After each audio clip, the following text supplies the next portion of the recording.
And we are live. Give me a minute and I'll share this. Oh no, because it should just appear. Okay, we'll give it a few seconds for people to join in and then we'll start the show. It's quite hard to multitask at these things, you know. Is it on my profile? Yes, it is. Okay, so let me just share that from the page and we will get going.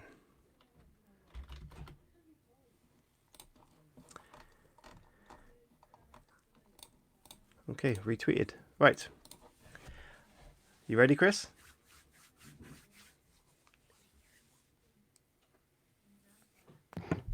Yep. Yep. Hello, guys, and welcome to this week's Indie Wednesday writing community chat show. For you guys on the podcast, it's Indie Wednesday, but for a special treat this week, for you guys watching this live on Twitter and possibly on YouTube after that, which will drop Wednesday, then technically this is Indie Monday. That kind of is weird to say, right? Yeah, so Chris is here with Indie me, and Mondays. Indie Monday, yeah, it's kind of like. But what it is, if you're on the podcast and you haven't quite heard this, the live before, then it's something we're trying out and we're working a bit of a visual. So the pre-chat will be live on Twitter and then it will be uploaded to the podcast as usual, followed by the interview, who this week is Matt Adcock, which is a fantastic interview. So if you are interested in listening to that interview, then you still need to listen to the podcast on Wednesday. But this is very exciting. So one of the topics that we were asked to talk about this week, hello to the viewers, by the way, was selling books. That old magical question of how do you sell a book? I mean, wow, isn't that like the ultimate question? It really is the ultimate question, and it's one of those really annoying things as well because I was thinking about this, and Einstein has a quote that says, "Only an idiot would do the same things and expect different results. But every week I do a writer's lift and expect to sell loads of books."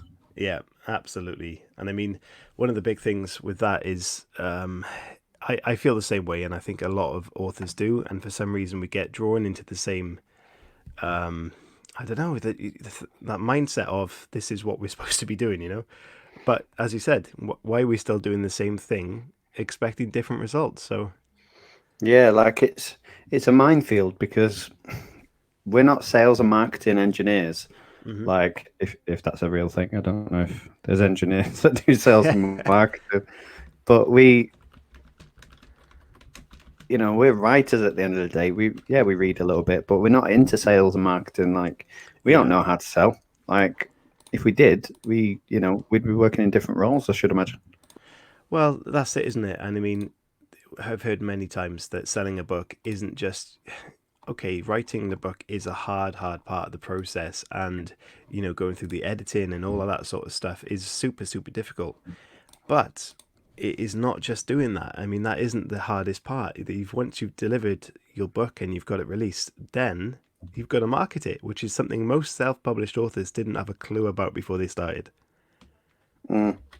Like even authors that go down the publishing route and they get published by like publishing houses, they still have to get involved at some level on selling their book. Like, the authors that we have on, the only reason they come on our show is because they are selling their book. Um, it's not necessarily. I think we've had one author this year go, "Oh, I'm really excited about talking about writing." A lot of Yeah, I know. our authors are there to, have a chat, yes, but also sell the product that they've got. Well, this is one of the points that we need to talk about in terms of, how do you sell a book? I mean, firstly, what we created was in homage to the writing community that we absolutely love. And one way to do this and sell your book is by going on blogs or, of course, podcasts. And I mean, we do Indie Wednesdays. This show specifically is for indie authors that can come on and have an entire interview as if they were, a number one seller for decades. The same, we treat them the same way, the same respect, and the same interview, and they get the spotlight. And I mean, that is one way of definitely getting, your book noticed and engaging with your potential customers. And again, we're going to talk a lot about a lot of basic things here and how they can help you sell your book. But we're all in the struggle. We're all dealing with that struggle. Okay, so let's have some ideas. basic something that we've all probably done, and especially if you use Amazon, sort of a self-published version, that giveaways and free promotions. And you may have noticed, I may have mentioned it, I might not have, that my book got to number one in the free promotions of horror and suspense last week, and that was completely down to say the community again working together, and it was all of you guys helping push that to the number one it got there. So again, building a community and using it is quite wise. So book promotion and giveaways, but it doesn't have to be just Amazon. You've got local libraries you can go to, and do you know what? Even just this is something I thought of before COVID actually came in and kind of ruined everything. But if you go onto, like a local Costa or coffee shop with, say, 10, 15 of your books, a local one, with a sign in, you could probably sell them for a couple quid more than you would have bought them for. I mean, you can buy your book on Amazon for, I think, a couple of, or delivery costs maybe, and you could probably sell them in a coffee shop for like a tenner each. But the thing is, you're building, like you do here, you're building your fan base, but you're building it in your local community, and word of mouth is what works really well. Have you ever done anything like that, Chris? Oh, perhaps not. Is he even there?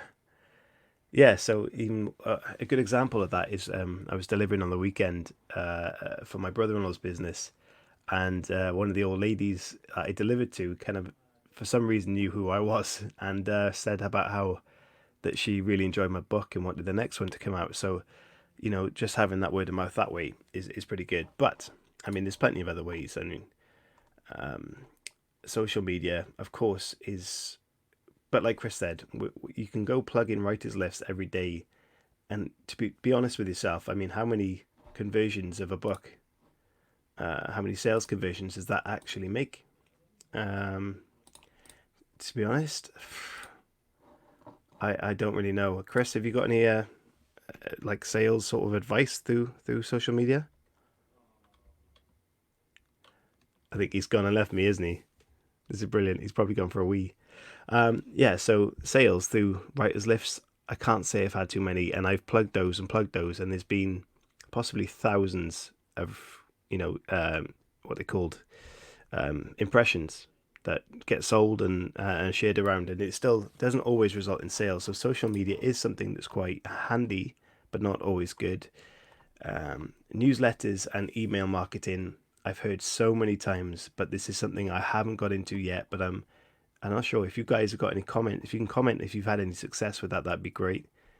Um, I mean, one thing that is definitely something that you guys can benefit from that does seem to work better than just social media posts. That is something that one of our, um, I guess, fans and people that we communicate with on Twitter, Ross Young, he creates book trailers.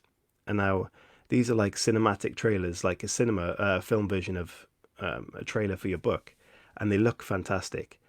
And he has agreed that we're doing a writing prompt contest every month. You guys may have seen on the blog. So what we do is we have a topic and a theme, and we asked any author on the community to write two paragraphs, and those two paragraphs are added on to the latest two paragraphs, and that's continued. Now those paragraphs create a story, and it's called the writing prompt story that we're doing every month, and we're going to pick a winner from the best entry. And in fact, what we say, we pick a winner, we want you guys to actually vote as well. And so he said this month, the winner of the contest, and it's already on the way. We've had probably 4 or 5 authors already put their two paragraphs in, and it's quite a cool theme. It's horror based this month, and he's agreed to give the winner of whoever we vote to be the winner a book trailer as a reward. And now that's really cool because that means you get your book converted into like a cinematic trailer, and that's very cool. And I have lost Mr. Hooley, so I'm cheers, writing solo. Um, Offer your book for your review, and now this is something that will sell your book if your book is good. And the problem you have with offering your book for a review as an indie author is that people often expect highly polished, highly edited, and published books. So if you're offering a book that you kind of did yourself, just save on a budget, for example, like I did, that you get some fantastic reviews for, you can still come a cropper with perhaps a kind of terrible, not a terrible review, but something that brings your ratings down because people with I don't know, a critical eye are looking at it. So if your book isn't exactly 100%, then perhaps, make sure if you go in through book reviews or blog reviews, then your work is good. And in terms of blog reviews, there's something that every published author does. So when a published author has a book release, they go on a blog tour. So this is something that obviously publishers really believe in and really has an effect. So that is something that every indie author should look into. Getting your book on a blog tour, whether that's quite a low-level blog tour, and I imagine published authors are using more established book bloggers that have a big following. If you can get into those, then fantastic. If you can't, see what you can do. Book bloggers, yeah. Promote old blogs, write a new book. Oh, that's a given. Well, readers, you like to have something to follow up on, and if you haven't got a book that's going to be there for kind of a long, if it's not a finished article, they want to see the next one, and if it is just the one book, there's not a lot of belief there. And oh, I think he might be back. Yeah, there's not a lot of belief there. So if you Hello. have, hello, Sorry about that. it's nice of you to join me. So, for those of you who may have heard, those of you who may have heard somebody being sick in the background, Oh, no way. that was my pregnant girlfriend. Well, what did you She make was for dinner? on the way up the stairs, which you may have heard. Well, she asked for half rice, half chips, and a curry sauce, which I made, Oh, and left her eating it just before we came on air. And yeah, I heard footsteps running up the stairs, followed by the sound that people make when they puke. Wow. And then I went outside to an absolute horror show of sickness. no way. So you heard that, which you might have, because these mics do pick up people. Do you know what we didn't? I think you may have muted that very well. And Yeah, thank God for the mute button. yeah. Well, we did have at one point 7 viewers, and I was talking on my own for so much they disappeared. So you guys on the podcast will not have seen that, but I just told you. So yeah, good stuff. Yeah, we had 700 viewers, Chris. Get that right. It Yeah, was 700. Well, But are yeah, you what okay did to I miss? continue? Yeah, I'm good to Oh, okay. continue now. So- It's also she's all peaked out. So I spoke about basically the usual kind of things in terms of like social media and how effective that is, because we talked about the writers' lifts, but I also mentioned blog reviews and that pretty much all publishers go down the route of sending their new book or the author's new book on a blog tour. So I assume that is a very fantastic way to engage with readers specifically, and it's something to look into. But Yeah, I mean, it's definitely a great idea. I think going forward, when I release any books, I think what I'm going to do is I'm going to get the book made, get it sent out to a lot of people to read. So I'm going to send my book out on promotion to people so they don't have to pay for it. They're just in return for an honest review. Probably about 50 in my mind. I've got that round number. I don't know why, but I'm going to send it to 50 people. yeah, Before it even comes out on sale, I'm hoping that people will have read it and be ready to drop those reviews. So then when it comes out and the day it comes out, people have already read it. They can review it. It gives it a better standing. Just making people aware that it's coming out as well on a certain date. I think that's really important because then obviously people in the writing community will be aware of it and hopefully they download it. Mm-hmm. So there's some things that I'm going to try and give it that initial boost, because I think what you don't realize as a self-published author is that release date can be vital and it can be really, really beneficial. Because I think I sold more copies of my book on the day it came out than I have not obviously throughout, but I mean on a single day. Yeah. I think I sold 28 copies on the first day it was released, and that was without trying, a great deal, without promoting it beforehand, without getting reviews and stuff like that. So I didn't utilize that day properly. So I think going forward, that's what I would do in order to try and boost sales, along with all the other stuff. I don't know if you talked about the importance of a great cover, but we've mentioned that a few times on the show. Oh, of course. I mean, also we've got. Go on. Yeah, I was going to say also we've got the fantastic Ross Young, obviously, who's done trailers for us both now. Yeah. So that is something that I'll be investing in as well in the future. I'll be paying him because he's been kind enough to do the first one for free in a sense, because he's brilliant at them. But I will be buying them from him in the future for my box, because I think it's really important to have that visual aspect of your book as well. Yeah, fantastic. I think it just gives you that platform, doesn't it? I've put a link up on the screen, which for you guys on the podcast is www.shelfari.com. And I know that a lot of people know about Goodreads and putting your book on Goodreads, but shelfari.com is a very similar thing as is Library Thing, which I will copy the link address and put that in there as well. So these guys, if you basic things like listing your books on these websites, if you're not listing your books on a place where readers go to read, then you're missing a big trick there. And the Library Thing is www.librarything.com. And again, very similar to Goodreads, where readers go to find and critique work. And we know from experience and a lot of our guests on the show that potentially the reviews are quite harsh in some of these forums, I guess. But again, it is a place where people buy books, so potentially it's something you need to do. Yeah, I definitely say go and look at those. Have you got? This is what I mentioned earlier, Chris, when you were kind of vacant. Did you have? We talked about writers' lists and how effective they really are, and I mean, we do. These are engaged with constantly in the writing community on Twitter, and how much of a return do you think you actually get from a writers' list?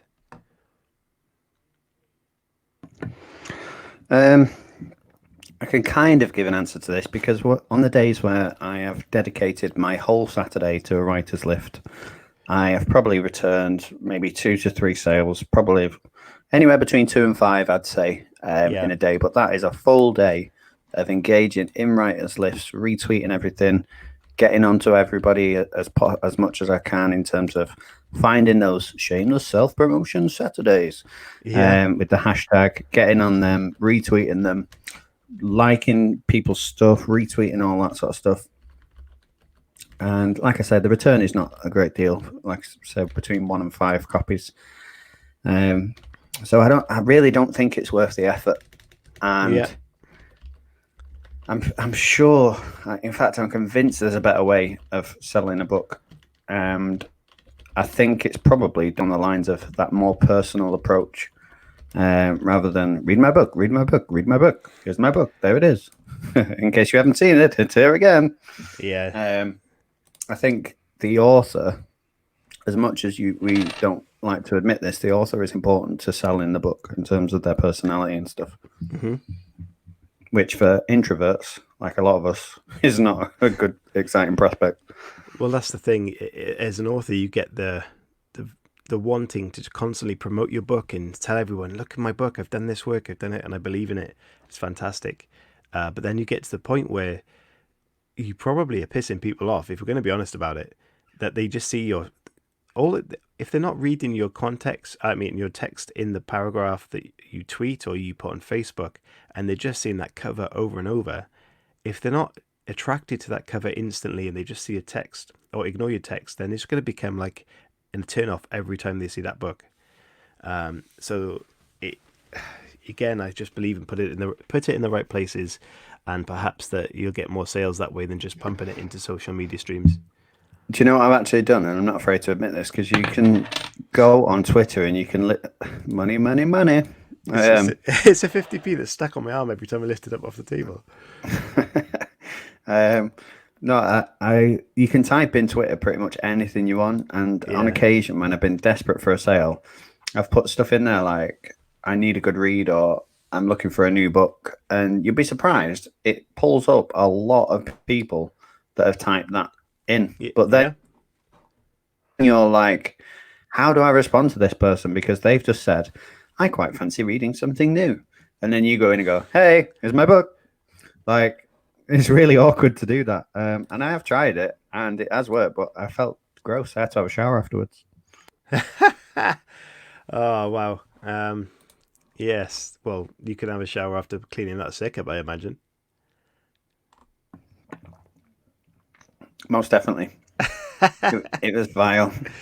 Oh And we've got a cream carpet as well, and just curry no, off the that carpet. is No, that is not good. Oh, curry as no, well. fun.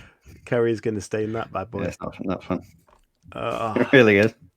Um, So, one thing that I know I've heard so many times, it it blows my mind. Yet I'm still not doing it, and there's probably a lot of people in the same boat. And the reason I'm not doing it, I'm gonna say, I'm gonna blame Wix. But to be honest with you, it's not their fault. Now on my website, I've made an alright website for my book, but I made a great one for like say the writing community chat show.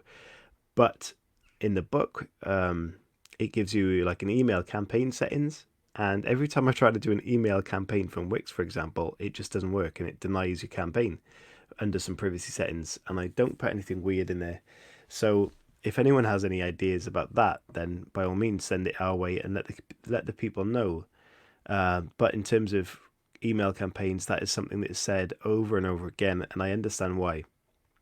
If, for example, my book is out next month, and there's probably a lot of people who have read my first book that will not see this coming unless they're engaging with, say, social media during the time, and hopefully while the tweet isn't lost during with analytics and all that sort of stuff. So, um, an email list, you can guarantee that your reader will get that email, whether they open it or not, they will get it. Whereas when they don't have an email list, that tweet can just disappear. So get an email list if you can, a subscribers list. I don't know, some sort of contact list for your readers was definitely big, um, a big topic.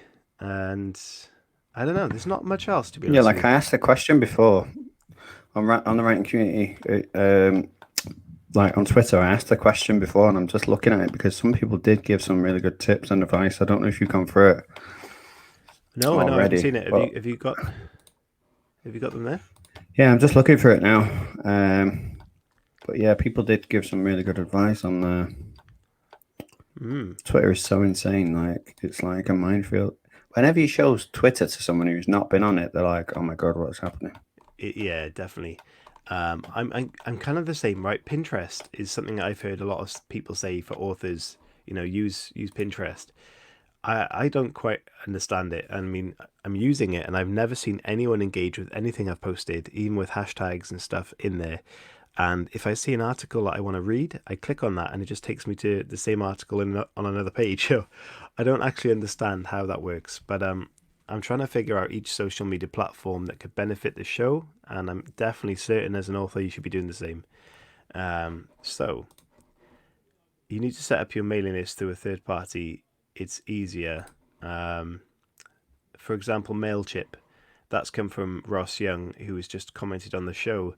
So if you're on the podcast, you won't be able to see that, but it says a third party like Chimp? MailChimp, sorry, not MailChimp. So MailChimp potentially is an easier distribution mailing list. So get on there and have a look if you haven't got one, because I will be. Thank you, Ross. Right, I found it. I'm just waiting for it to load. Okay, did you hear what I just said there with Ross? Yeah, I did that with the Yeah. mail. MailChimp, yeah, definitely. Chimp. Yeah, not MailChimp, as they said. So don't Yeah, go it's to good. mailchimp.com. I don't know what that is. Oh. Yeah. So, yeah, Matt Adcock is coming up on the show, by the way, which you won't be able to see on here. You'll have to tune into the podcast on Wednesday. But Matt Adcock, he sent us... Oh, do you know what? I should have brought the book up and the cards to show you guys, because he sent us his book and he sent us the graphical cards that he had made for the story. which are unbelievably fantastic, and they give you an impression of the characters and the quirky little robots and stuff in the story, and it really is. It's kind of like throws you back into a world of like craziness at the same time as being futuristic, and it's just like it's like your mind, it's just mind blown, and then it's a great story.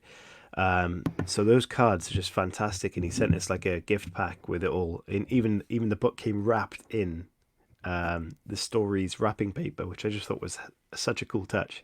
But go on, Chris. No, I was going to say he also wrote on mine. He wrote something like Be to the my lover. brilliant. No, it wasn't. It wasn't that. It was like to the brilliant and epic Mr. Hooley or something. He put something like that on the front, and it just what Did he I was really? just like, wow, I've never had anything like this before. Like, Is yeah, it? I'm pretty sure he did it on yours as well. Is it? I had the highly talented Mr. Agate, didn't I? Yeah, that's what I mean. That's what he did. Yeah. Yeah. So that was a nice touch. That was like one of those things where you were like, oh, that's really cool. I'll always remember that now. Yeah, well, he is. He's quite a funny guy, and I didn't. It's always funny when we have a guest on because you never know what their personalities are like. They could be writing comedy and be quite stale, or they could be writing, I don't know, erotica and be really funny. I don't know. I don't know what people's personalities don't often reflect what they're writing. So when we have people on, it's always like the first couple of minutes of conversation, you kind of understand what kind of conversation it's going to be. And that kind of sounds stupid, but you know what I mean, Chris.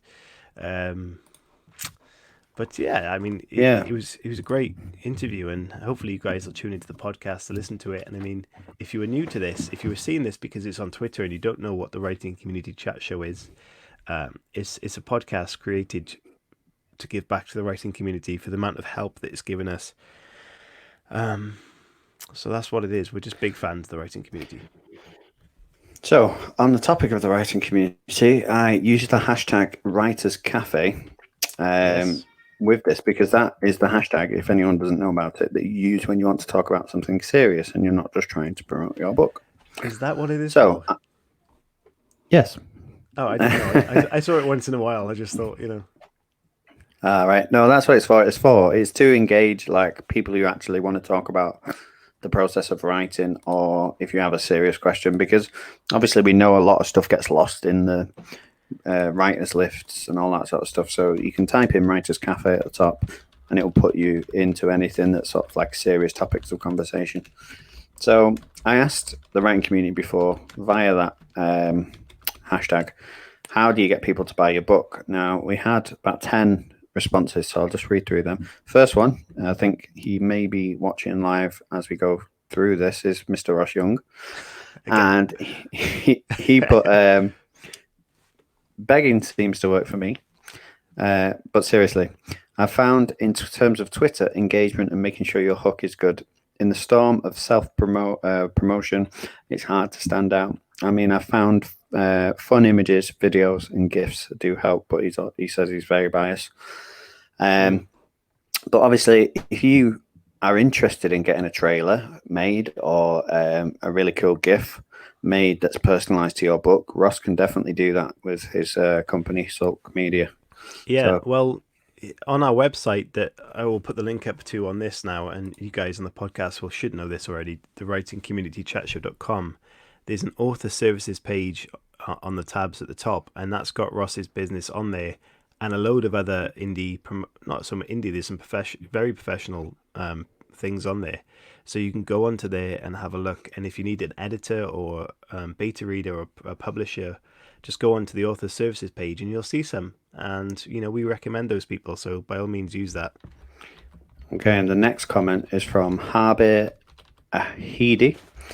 And she has said 2 things: connect with your readers and write a good book. And then she's put, of course, we all want to buy our books, but the truth is we buy stuff from other people we know or the stuff we like or find exciting. Yeah. David Arrowsmith, I like this one. This is a good comment. Get the writing show to somehow feature your book, then sit back and watch the money roll in. Well, I mean, I'm going to find this out soon because I'm releasing book 2, and you, Chris, are going to use someone from the writing community, so you guys watching or listening, to interview me. So hopefully my book will get a load of publicity and do well.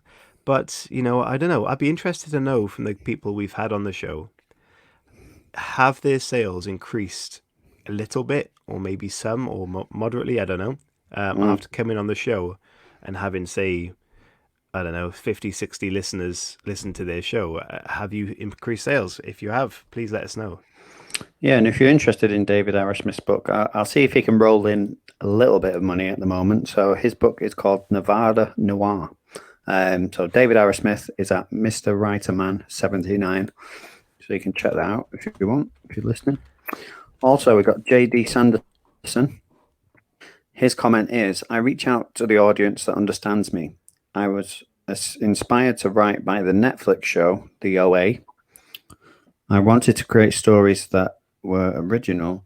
I've discussed how it inspired me, and oftentimes fans who see the messages respond with support and curiosity.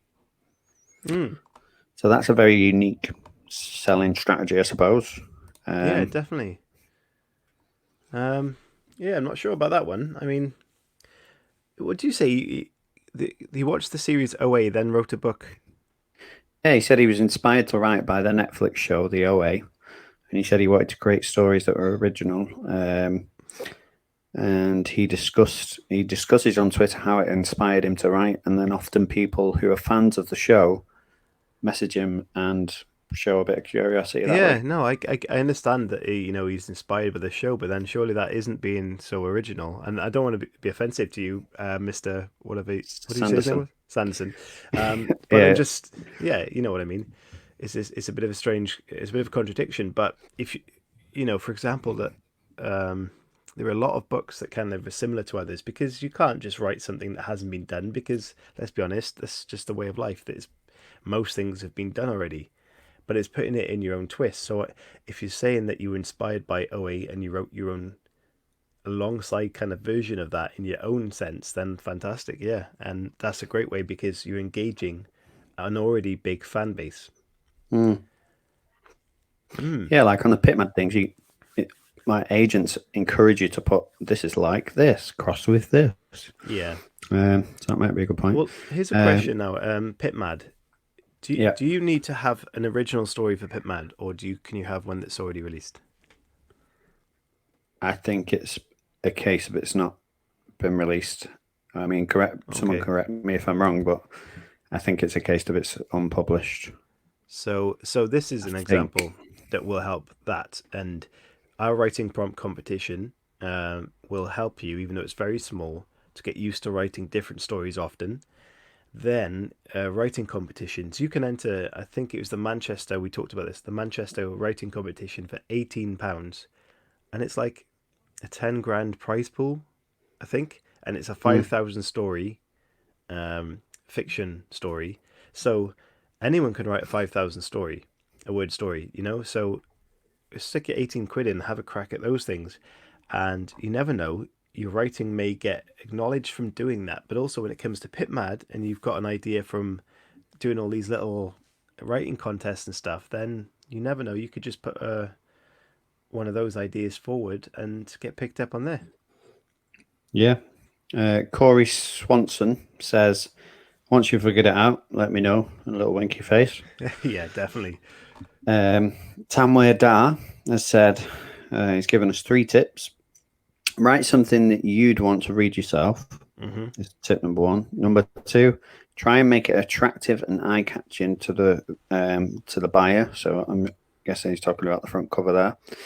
And then 3 is put marketing all the ways you know how to. Share, and get friends to help. He put, that's all I've got so far, and would love to know what others think/do. Yeah.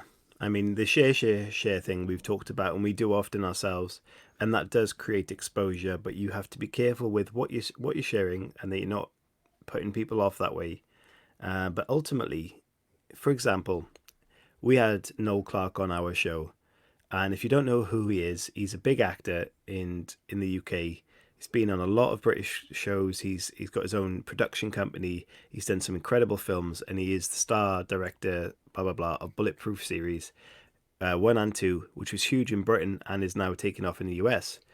He's a big he's a big guy. He's a big actor, and he's got 260,000 followers on Twitter, and he shared our show.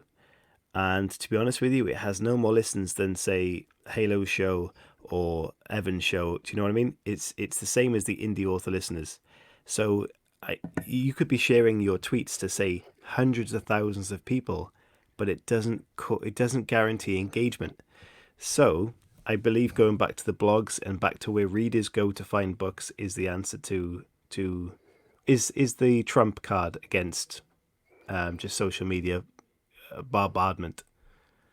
This is a good one from Erica Donaldson Ellison. Yep. She's put, do a free audio read of a snippet.